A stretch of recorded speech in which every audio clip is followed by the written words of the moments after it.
Hello everybody, Ben Rogers here, the Raptors Digest, reacting to some Toronto Raptors news. And that's right, we have a Toronto Raptors news update, some breaking news that broke this afternoon. And it's a Toronto Raptors signing. You saw it in the thumbnail, but the Toronto Raptors have been signing players left, right, and center over the past few weeks, with all the players entering health and safety protocols, the hardship exemptions, all that sort of stuff. But there's been one guy, one player that has impressed immensely the Toronto Raptors and clearly our Toronto Raptors fans and clearly the Toronto Raptors front office, and that has been DJ Wilson. But we didn't get word on what the plan was for this guy. A lot of people just assumed he was going to get cut and then never to be seen of again in a Raptors uniform, because usually after you sign your first 10-day contract, you get the second one right away, right? It's sequential, it happens, but DJ Wilson's, his contract expires. He hasn't been on the bench. They haven't been clear in reporting the health and safety protocol things for the hardship exemption guys. Obviously, we didn't even get to see Nick Stauskas or Brandon Goodwin play on this roster, even though they signed those 10 days. But DJ Wilson was out in health and safety protocols, and it was weird. He missed a half of a game, played the second half, played really well, and played it, obviously, in his other games, impressed a lot. And, I guess the Raptors just let him go through his health and safety protocols, made sure he was healthy to give him the second contract, because we got official word today that DJ Wilson will be coming back to the Toronto Raptors on a second hardship 10-day contract. And hopefully this means, because a lot of guys that get the second 10-day deal, it's a positive sign for their chances of making the roster long term. But DJ Wilson, obviously in the limited games that he played for the Toronto Raptors, put up ridiculous numbers for a guy that you're getting on the waiver wire, not even a buyout guy, a hardship exemption guy, right? We finessed picking him up, because if you look at his stats with the Toronto Raptors in this season, 12 points per game, 7 rebounds, 2 assists, 2.5 steals, 72% from the field. Obviously, ridiculously small sample size, so we can't overreact to this by any means or have these expectations for DJ Wilson coming in. But if you're putting up those types of numbers, you deserve a second 10-day contract. There's no other way to put it, right? DJ Wilson's a guy that was balling out, and he fits a positional need. He's a guy that can play power forward, center. He's the tallest guy on our roster coming in, at least listed. I know we have a lot of guys with long arms and stuff, but DJ Wilson came in, and as much as I've been banging on the precious propaganda all season, he has certainly been struggling as of late. Boucher has kind of stepped it up a little bit, but in the last game at least didn't play up to the hopeful, ideal expectations. So with those two guys being pretty inconsistent this season, obviously Birch also being consistently injured,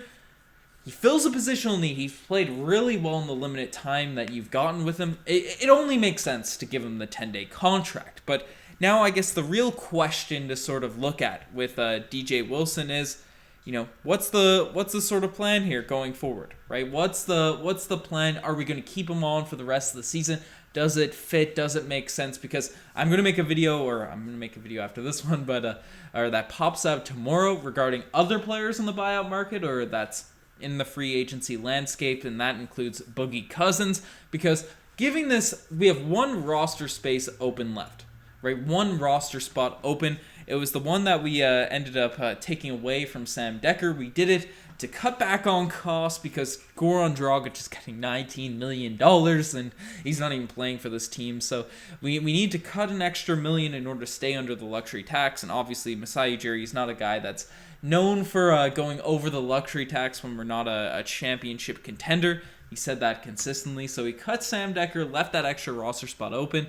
So there's that spot there, and this spot would have to go to DJ Wilson if he's to be signed for the rest of the year. That would limit us in terms of other buyout guys and all that sort of stuff, but obviously we'll get a chance to look at DJ Wilson now for another 10 days, but from what we've seen so far, from what we've had a look at with DJ Wilson, I don't think there's really a question to it. I don't think that we can even put words to it, because DJ Wilson kind of does exactly what we want.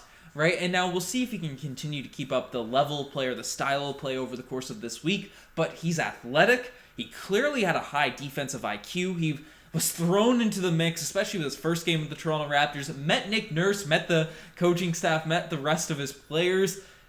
hours before the game, a couple hours. They didn't barely ran through any schemes, and he was running what Nick Nurse had to integrate pretty quickly. And he's a guy not old by any means, but a little bit older than our younger core, 25, 26 area age range. So, he's not an NBA vet, so to speak, but he's been around the Milwaukee Bucks system, who run integrated defensive schemes themselves, so he knows he's capable of running those types of defensive sets, which is huge for an athletic body that you're bringing into your roster, right? So that's one big plus when it comes to DJ Wilson there. You can throw him into the defensive schemes, so he'll probably figure it out. Having a veteran, Nick Nurse even came out and said on JJ Redick's podcast that when you have very young guys, it usually takes them a couple of years. No matter how talented, raw, athletic, long, whatever, no matter how high they jump, it usually takes them a year or two to really figure out how to guard properly in the NBA, right? They might be able to lock down 1v1,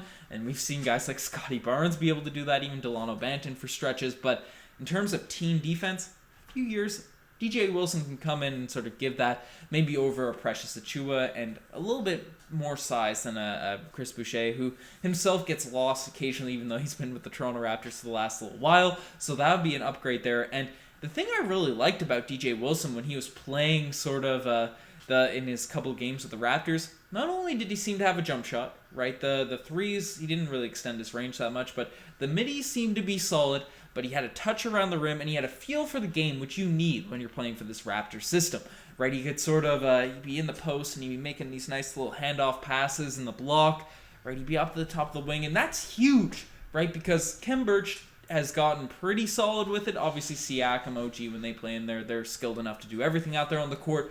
But having a role player that can come in and facilitate and run a Toronto Raptors style of offense, do that sort of stuff, that's what you want to see. That's what makes this team so good. Running those weird Nick Nurse schemed offense, spacing the floor, doing all those sorts of things. I think this is a smart move, a smart guy to keep, and if he obviously doesn't fall off a cliff now for the next few games, we'll see how he does against the Jazz, or if he gets opportunity. We'll see how, with everyone back in the lineups, it'll be interesting to see how the rotations play out, right? But if he continues to play at the level, even a tier below the level that he was in his first 10-day contract, I think he's going to make the roster. I think you got to give him that opportunity. But if he doesn't, there are other options. Boogie Cousins out there, which will make a video. Probably make a TikTok on it tonight. But I don't know. I think it's huge. And I guess the main topic that we should probably end this one off with is what should we expect from the 10 days? Because that's the only thing that's guaranteed. Should we expect him to play over Khem Birch, whose knee is still looking a little bit swollen? Seems to be playing reduced minutes. I don't really know. But I think Khem Birch is solid. He's the guy. He's coming off the bench 3 minutes into the game. Nick Nurse obviously wants to start our 5 best players, but run lineups with a center, right? Birch is a center, Presh is a center, Boucher's a center for this Toronto Raptors team, even if some of them should be naturally playing power forwards. Nurse likes to have one of those centers out there, so Birch has been coming in. I think he'll get the run. But Boucher, for his continued struggles, I think might have to watch a few of his minutes from DJ Wilson. And now with the Raptors trying to win, trying to get some games, take advantage of the Utah Jazz, who will have a lot of guys out in health and safety protocols, want to get wins right now, push their way up into the Eastern Conference playoff picture. I could see a DJ Wilson, right? And don't get me wrong, I'm not jumping off the Precious propaganda bandwagon. Don't be coming in. And I saw people in our last video flame. I don't know if they were throwing at the Raptors. Like, you guys were trashing on Siakam, all that sort of stuff. I was not trashing on Siakam. I had one night where I was quite sad. I didn't even give up. I didn't jump off the Siakam bandwagon. I've been the Siakam apologist. I've been roasted all year for supporting Siakam. I've been roasted not only this year, last year, right?